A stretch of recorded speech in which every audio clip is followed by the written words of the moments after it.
नमस्कार साथियों, आज के इस वीडियो में हम कक्षा 10वीं के अध्याय 2 के पिछले वीडियो से निरंतर आगे का टॉपिक हम लेकर आए हैं।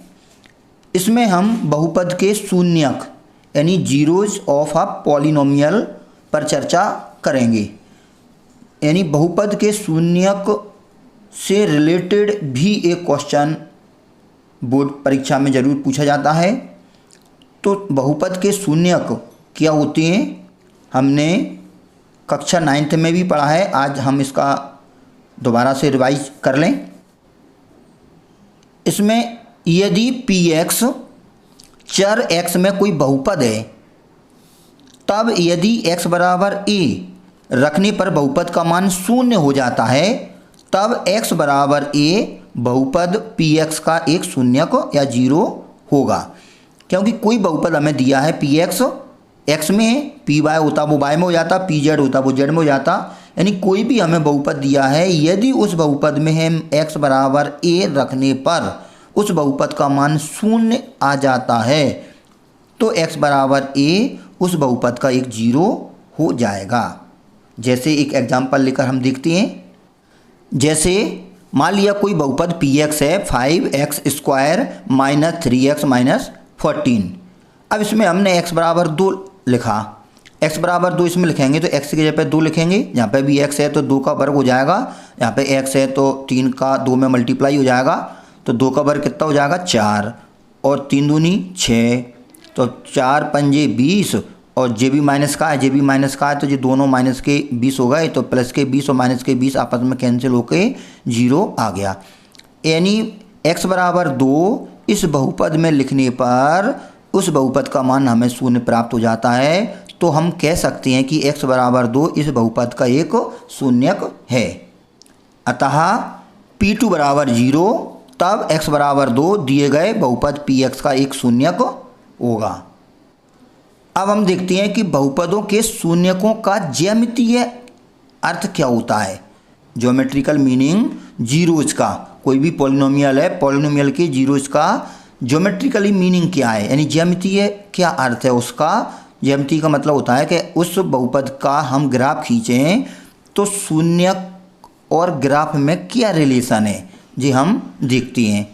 तो हम जानते हैं कि यदि कोई वास्तविक संख्या k बहुपद px का शून्यक है, यानी कोई संख्या k कोई बहुपद है px उसका शून्यक है, तो क्या होगा, x की जगह पर k लिखने पर उस बहुपद का मान शून्य प्राप्त हो जाएगा। यानी pk का मान कितना होगा, शून्य।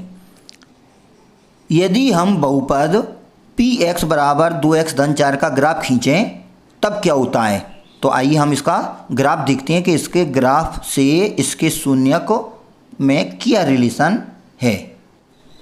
हम देखते हैं कि हमको बहुपद क्या दिया था। यहाँ पे हम लिख लेते हैं px बराबर 2x धन 4, जो हमको बहुपद दिया था। इस बहुपद का हमको ग्राफ खींचना है। तो पहले हमने एक टेबल बनाई कि यदि x का मान -1 है, तो यदि x का मान -1 है तो इस बहुपद का मान कितना प्राप्त होगा। यानी x का मान लिखने पर जो बहुपद का मान आता है वो बहुपद का मान कहलाता है। हमने पिछली वीडियो में इस पर चर्चा की है। तो x बराबर -1 लिखेंगे तो कितना हो जाएगा -2। -2 में 4 को जोड़ेंगे, यानी ये ऋण का 2 और ये धन का 4, तो धन के 2 बचेंगे, तो बहुपद का मान धन के 2 आ जाएगा। तो यदि x का मान ऋण 2 है तो बहुपद का मान कितना आ जाएगा 2।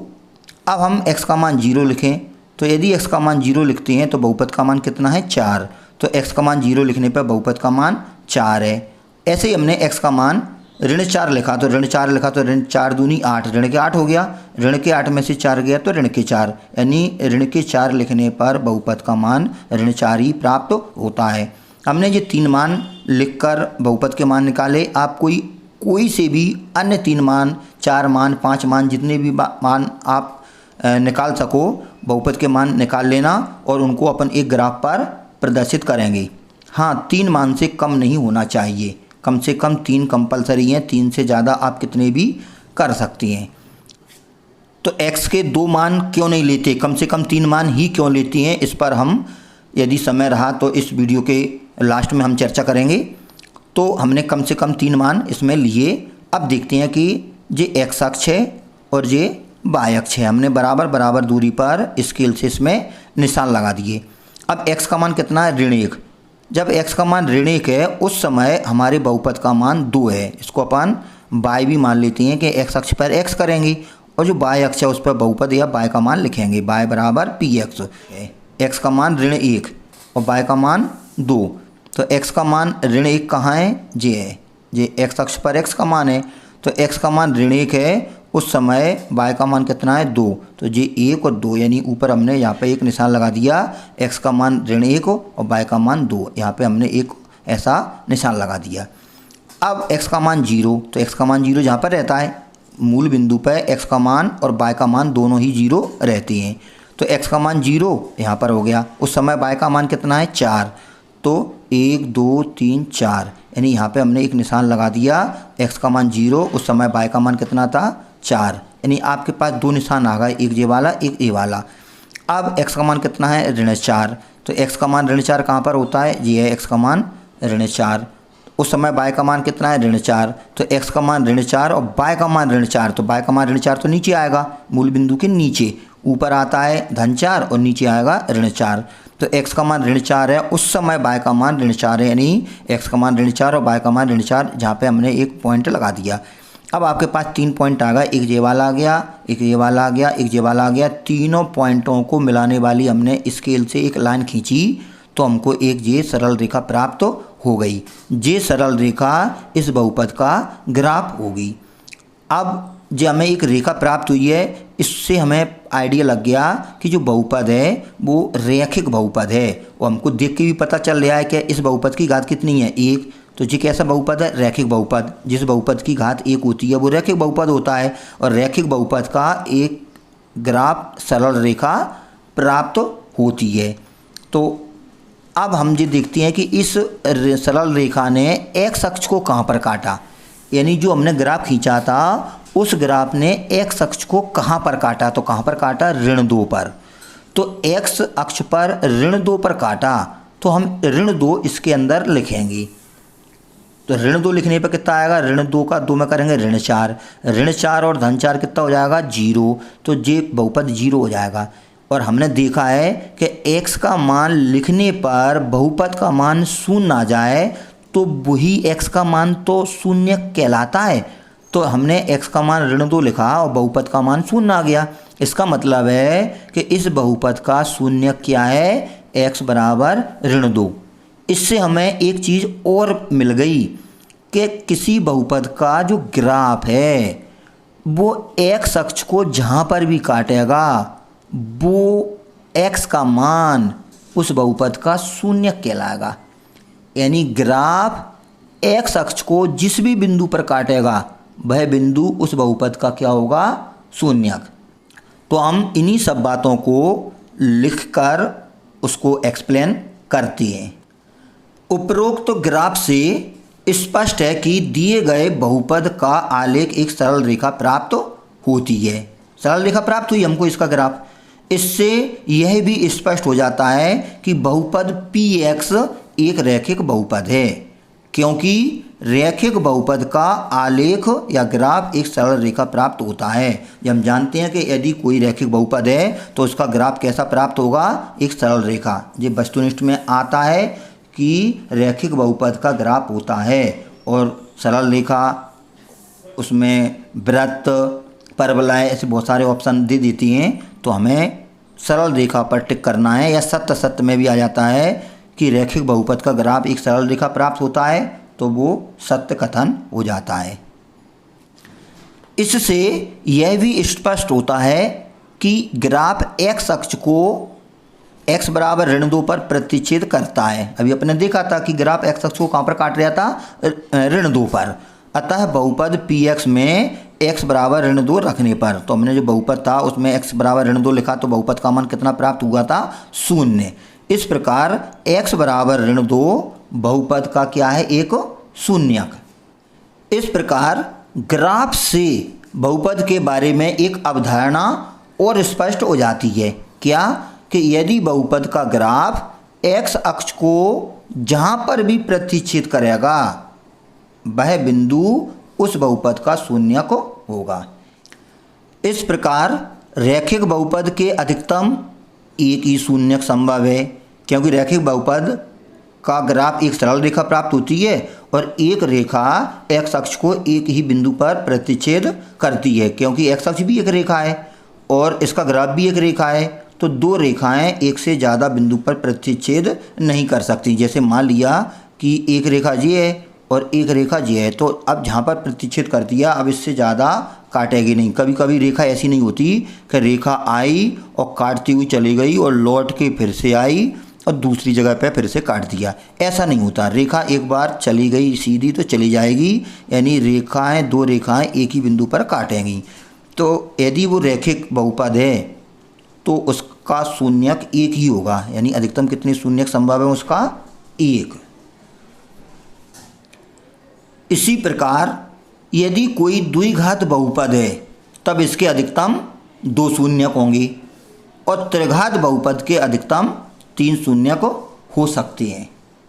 इन बातों को बड़ा ध्यान रखना कि यदि कोई द्विघात बहुपद है तो उसके अधिकतम दो शून्यक होंगे और त्रिघात बहुपद है तो उसके अधिकतम तीन शून्यक होंगे। इसको अपन हाईलाइट कर देते हैं कि द्विघात बहुपद के अधिकतम दो शून्यक, ठीक है, और त्रिघात बहुपद के मैक्सिमम जीरोज कितने होती हैं? तीन। अब हम किसी बहुपद के आलेख के आधार पर देखेंगे कि इस बहुपद के कितने शून्यक या जीरोज हैं। यानी कोई बहुपद है, बहुपद का हम चित्र देखेंगे और चित्र को देखकर उसका ग्राफ देखकर बताएंगे कि इसके शून्यक कितने होंगे।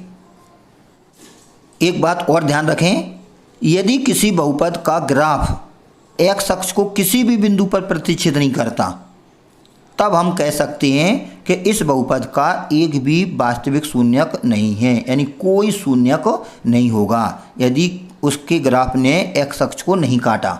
एक्स अक्ष को काटेगा तभी उसका शून्यक होगा, अन्यथा उस बहुपद का कोई शून्यक नहीं होगा। हम इस ग्राफ को देखते हैं। ये किसी बहुपद का ग्राफ है, तो इसने एक्स अक्ष को कहाँ पर काटा? इन दो बिंदुओं पर। तो जिस भी बहुपद का ये ग्राफ है उस बहुपद के कितने शून्यक होंगे? दो। इस वाले बहुपद के भी कितने शून्यक हैं? दो, क्योंकि इस बहुपद ने एक्स अक्ष को दो बिंदुओं पर प्रतिच्छेद किया, तो इसके भी कितने शून्यक हैं? दो। इस स्थिति में देखते हैं कि इस ग्राफ ने एक्स अक्ष को केवल एक ही बिंदु पर प्रतिच्छेद किया, मतलब एक बिंदु ऐसा है जो एक्स अक्ष पर भी है और ग्राफ पर भी है, मतलब दोनों समपाती हैं, एक ही बिंदु कॉमन है दोनों का। इस कंडीशन में भी एक ही बिंदु कॉमन है। यहाँ पर क्लियर लिखा भी है कि यहाँ ग्राफ एक्स अक्ष को केवल एक बिंदु पर अर्थात दो समपाती बिंदुओं पर काटता है। दो ये बिंदु ऐसे हैं कि ये दोनों पॉइंट समपाती है, मतलब एक्स अक्ष का बिंदु और परवलय का बिंदु, दोनों बिंदु समपाती हैं। यदि दोनों बिंदु समपाती होती हैं मतलब दोनों बिंदु एक ही बन गए। तो ग्राफ एक्स अक्ष को एक बिंदु पर काटता है, इसलिए इस कंडीशन में, ये दोनों कंडीशन में यहाँ पर ये वाला शून्यक नहीं होगा, क्योंकि ये कौन सा अक्ष है? बाय अक्ष। तो इस ग्राफ ने बाय अक्ष को काटा, बाय अक्ष को जहाँ पे काटा वो शून्यक नहीं होगा, वो तो एक्स अक्ष को काटेगा जिस भी बिंदु पर, तो वही उसका शून्यक होगा। अब कोई कहेगा इसका शून्यक कितना है, तो मूल बिंदु से ये दूरी अपन गिन लेंगे, तो ये उसका मान आ जाएगा शून्यक का कि एक्स का मान कितना है। ऐसे ही यहाँ से लेके यहाँ तक आ जाएगा, पर एक शून्यक इसका भी होगा, एक शून्यक इसका भी होगा। इस चित्र को देखते हैं। इस बहुपद ने एक्स अक्ष को किसी भी बिंदु पर नहीं काटा। इस कंडीशन में भी जिस भी बहुपद का ये चित्र होगा उस बहुपद ने एक्स अक्ष को एक भी बिंदु पर प्रतिच्छेद नहीं किया। ये एक्स अक्ष है तो एक्स अक्ष को एक भी बिंदु पर प्रतिच्छेद नहीं किया। इस वाले बहुपद ने भी नहीं किया, इस वाले बहुपद ने भी नहीं किया, तो इसका कोई शून्यक नहीं है। जिस बहुपद का भी ये चित्र है उस बहुपद का कोई शून्यक नहीं है, इस बहुपद का भी कोई शून्यक नहीं है। इस बहुपद में भी देखें, इस बहुपद में कितने शून्यक होंगे? 1, 2 और 3। इस बहुपद में 3 शून्यक होंगे, क्योंकि एक्स अक्ष को 3 जगह काट रहा है ये इसका ग्राफ। जिस भी बहुपद का ये ग्राफ है उस बहुपद के 3 शून्यक हैं, एक इस पॉइंट पर, एक इस पॉइंट पर, एक इस पॉइंट पर। यदि कहीं पूछा जाए कि इसके शून्यक बताओ तो x बराबर -2, क्योंकि x का मान इस पॉइंट में कितना है -2, तो x बराबर -2, x बराबर 0 और x बराबर -2, ये 3 इस बहुपद के शून्यक होंगे। इन चित्रों में देखते हैं, ये जो ग्राफ है इस ग्राफ ने x अक्ष को एक ही बिंदु पर काटा, मूल बिंदु पर। तो इस बहुपद का कितने शून्यक होंगे? 1 शून्यक, क्योंकि केवल मूल बिंदु पर ही प्रतिच्छेद किया। ये ग्राफ आया, आप देख सकते हैं बिल्कुल क्लियर, और मूल बिंदु पर काटते हुए इस साइड निकल गया, तो इसका 1 ही शून्यक होगा। लेकिन इसमें कितने शून्यक होंगे? 2, क्योंकि ये ग्राफ आया और ग्राफ ने एक्स अक्ष को काट के ये नीचे से निकल गया, फिर ये दोबारा से लौट के मूल बिंदु को काटा, तो ये 2 पॉइंट पर एक्स अक्ष को काटता है, तो इसके शून्यक कितने होंगे? 2। इन चित्रों में आप देख सकते हो सभी में, ये जो बहुपद है इसने एक्स अक्ष को एक बिंदु पर प्रतिच्छेद किया, तो इसका 1 शून्यक। इसके कितने शून्यक? 2 शून्यक। इसके कितने शून्यक? 3, 1 2 3, इसके 3 शून्यक हो जाएंगे। ये चौथे वाले के कितने हो जाएंगे? 1 शून्यक। ये सरल रेखा है, एक्स अक्ष को एक ही बिंदु पर काट रही है, इसके भी कितने शून्यक हैं? 1 शून्यक। और इसके कितनी है? 1 2 3 4, इसके 4 शून्यक होंगे। आप इसको ध्यान से देखना, इसके 4 शून्यक होंगे, 1 2 3 4, क्योंकि इस ग्राफ ने एक्स अक्ष को 4 बिंदुओं पर प्रतिच्छेद किया। इस प्रकार से हम ग्राफ की सहायता से किसी बहुपद के शून्यक बता सकते हैं कि इस बहुपद के कितने शून्यक होंगे। इसमें भी आप बता सकते हो, ये एक्सरसाइज 2.1 के क्वेश्चन है और इसमें चित्र के माध्यम से हमें बताना है। तो इसमें ये रेखा है वो एक्स अक्ष के समांतर है, मतलब एक्स अक्ष को कहीं पर नहीं काटेगी, तो इसका कोई शून्यक नहीं होगा। इस ग्राफ ने एक्स अक्ष को यहाँ पर काटा, तो इसका 1 शून्यक है। इस वाले बहुपद के कितने शून्यक हैं? 1 2 3, 3 शून्यक हैं। बाय अक्ष पे नहीं देखना, बाय अक्ष पे काटे चाहे नहीं काटे, एक्स अक्ष को जिन जिन पॉइंट पर काटेगा, तो 3 पॉइंट पर काटेगा तो 3 शून्यक, 1 पॉइंट पर काटेगा तो 1 शून्यक। इसमें 2 बिंदुओं पर काटा तो इसके 2 शून्यक। इसमें कितने? 1 2 3 4, इसमें 4 शून्यक होंगे इस वाले चित्र में। इसमें कितने हैं? 1 2 3, इसमें 3 होंगे। क्यों? कि जे काटा, फिर जो ऊपर गया, फिर एक्स अक्ष को टच कर दिया, मतलब वो पॉइंट एक्स अक्ष पर भी है और वक्र पर भी है। तो 1 पॉइंट, 2 पॉइंट और 3 पॉइंट ऐसे कॉमन है जो एक्स अक्ष पर भी हैं और इस बहुपद के ग्राफ पर भी हैं। तो इसके कितने शून्यक होंगे? 0 कितने होंगे इसके? 1 2 3 होंगे। तो हम अगले वीडियो में बहुपदों के शून्यक और उसके गुणांक मतलब कोफिशिएंट, तो किसी बहुपद के शून्यक और गुणांकों में क्या रिलेशन है उन पर चर्चा करेंगे। उससे रिलेटेड एक वीडियो लेकर आएंगे। और अभी तक आपने हमारा चैनल सब्सक्राइब नहीं किया है तो प्लीज़ हमारे चैनल को सब्सक्राइब करें, जिससे हम जो भी वीडियो बना रहे हैं वो आप तक, आपके साथियों तक और आपके चहेतों तक आसानी से पहुंच जाएं। तो आप अपने मित्रों से और सभी से इस चैनल को सब्सक्राइब करने के लिए कहें। और कंपटीशन के वीडियो तो हम बना ही रहे हैं। कंपटीशन की तैयारी के लिए जो भी छात्र कंपटीशन की तैयारी कर रहे हैं उनके लिए वो वीडियो बहुत हेल्पफुल होंगे। तो 10th के इस वीडियो की अगली कड़ी के लिए आप इंतज़ार करें। तब तक के लिए नमस्कार।